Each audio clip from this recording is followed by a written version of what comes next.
Nepal is once again witnessing unrest, months after Gen Z protests forced KP Sharma Oli out of power. And this week, the tensions returned, centered around Simara in the Bara district, where authorities imposed a curfew after fresh clashes between Gen Z activists and cadres of former Prime Minister KP Sharma Oli's Communist Party of Nepal, Unified Marxist-Leninist.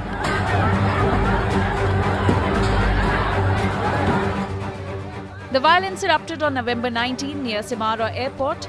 According to multiple media reports, young protesters had gathered to oppose the arrival of senior Unified Marxist-Leninist leaders who were expected to attend an anti-government rally. What began as a demonstration quickly spiraled into stone pelting, scuffles, and then a harsh police response. Police fired tear gas and even carried out aerial warning shots to push back the crowds. At least 10 people were injured, including both protesters and police personnel.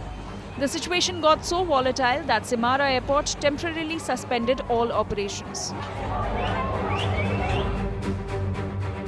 The district administration office stepped in quickly, imposing a curfew across parts of the Bara district to restore order.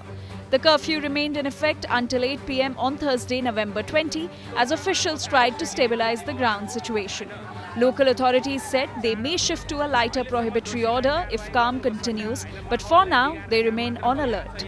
Interim Prime Minister Sushila Karki has urged restraint, warning all parties to refrain from political provocation ahead of the March 5, 2026 elections.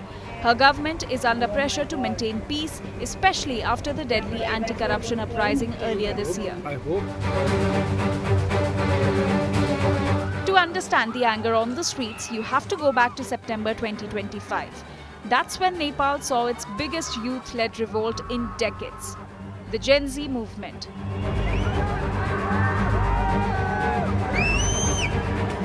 Triggered initially by a brief social media ban, but later fueled by deep frustration over corruption, nepotism, unemployment, and political stagnation.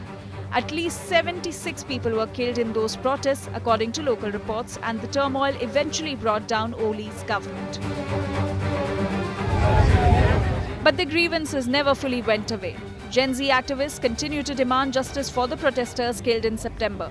Meanwhile, the Communist Party of Nepal, Unified Marxist-Leninist, has been holding rallies across the country calling for the reinstatement of the dissolved House of Representatives. This week's clashes in Simara show that Nepal's political wounds remain raw, and with elections just months away, the country's youth are making it clear their fight isn't over. With Jyoti Shukla, Bureau Report, India Today Global.